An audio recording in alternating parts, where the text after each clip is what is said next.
ఏడాది తర్వాత బీఆర్ఎస్ అధినేత కేసీఆర్ బయట అడుగు పెడుతున్నారు. మాజీ మంత్రి జీవన్ రెడ్డి బీఆర్ఎస్ పార్టీలో చేరుతున్న సందర్భంగా రేపు సాయంత్రం జగిత్యాలలో బహిరంగ సభ ఏర్పాటు చేశారు. స్థానిక వివేకానంద మినీ స్టేడియంలో జరిగే సభకు కేసీఆర్ హాజరు కానున్నారు.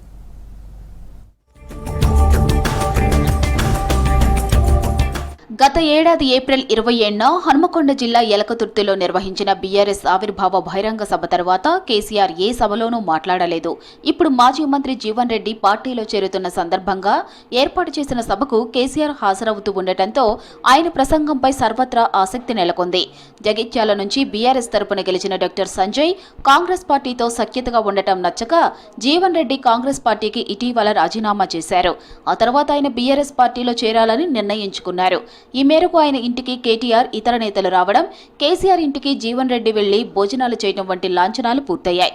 రేపు అధికారికంగా జీవన్ రెడ్డి గులాబీ కండువ కప్పుకోబోతున్నారు. దాదాపు 43 ఏళ్ల పాటు కాంగ్రెస్ లో పనిచేసిన జీవన్ రెడ్డి పార్టీని వీడటం సంచలనంగా మారగా ఆయన ఇంతకాలం విమర్శించిన బీఆర్ఎస్ లోనే చేరుతూ ఉండటం మరో చర్చకు దారితీసింది.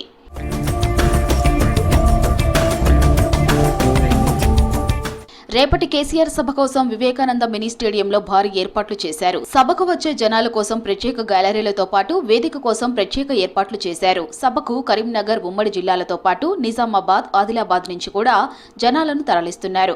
సభకు వచ్చే వాహనాలు నిలిపేందుకు ప్రత్యేక పార్కింగ్ స్థలాలు ఏర్పాటు చేయడంతో పాటు సభా ప్రాంగణానికి వెళ్లే దారుల్లో ట్రాఫిక్ ఆంక్షలు అమలు చేయనున్నారు. మాజీ సీఎం హోదాలో వస్తున్న కేసీఆర్ ప్రస్తుతం ప్రతిపక్ష నేత కూడా కావడంతో ప్రోటోకాల్ భద్రతా ఏర్పాట్లు పోలీసులు పర్యవేక్షిస్తున్నారు. సభ ఏర్పాట్లను నిన్న మాజీ మంత్రులు కేటీఆర్, హరీష్ రావు పర్యవేక్షించారు. సభను విజయవంతం చేయాలని కోరారు. పెద్దలు మాజీ మంత్రివర్యులు జీవన్ రెడ్డి గారు, పార్టీ అధ్యక్షులు, తెలంగాణ తొలి ముఖ్యమంత్రి కేసీఆర్ గారి నాయకత్వంలో మరి బీఆర్ఎస్ లో చేరబోతా ఉన్నారు అనే ఒక కోలాహలం, ఒక పండుగ వాతావరణం ఇవాళ అందరికీ కనబడతా ఉంది. జీవన్ రెడ్డి గారి చేరిక కరీంనగర్ జిల్లాకు, ఉత్తర తెలంగాణలో బీఆర్ఎస్ పార్టీకి ఎంతో బలాన్ని ఇస్తుంది.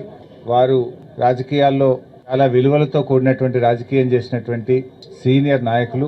ఇవన్నీ పరిస్థితుల్లో ఏదైతుందో పార్టీ వీడడమే గానీ, ప్రత్యామ్నాయంగా రాజకీయ పార్టీ ఎంచుకోవడమే గానీ, భవిష్యత్తు తెలంగాణ రాష్ట్ర నిర్మాణానికి ఏదైతుందో కేసీఆర్ గారి నాయకత్వమే ఏకైక మార్గం అనే ఒక భావనతో ఏదైతుందో బీఆర్ఎస్ పార్టీలో చేరాలని నిర్ణయం రావటం, మరి బీఆర్ఎస్ పార్టీలో చేరాలని నిర్ణయం తీసుకున్నాం. మరోవైపు సీఎం రేవంత్ రెడ్డి కూడా ఇదే రోజు మేడిగడ్డ ప్రాజెక్టును సందర్శిస్తూ ఉండటంతో సీఎం అక్కడ చేస్తే కామెంట్స్ కూడా కేసీఆర్ ఎలాంటి కౌంటర్ ఇస్తారన్నది ఆసక్తికరంగా మారింది. మరోవైపు జీవన్ రెడ్డి చేరిక అనైతికమని ఆరోపిస్తున్నారు కాంగ్రెస్ నేతలు, ఆది శ్రీనివాస్, ఇతర నేతలు. ఎక్కడ రేవంత్ రెడ్డి గారిని ప్రజలు వ్యతిరేకించారో ఈ కోడుగుడ్డు మీద ఈకలు పీక నాయకత్వం చెప్పాలి.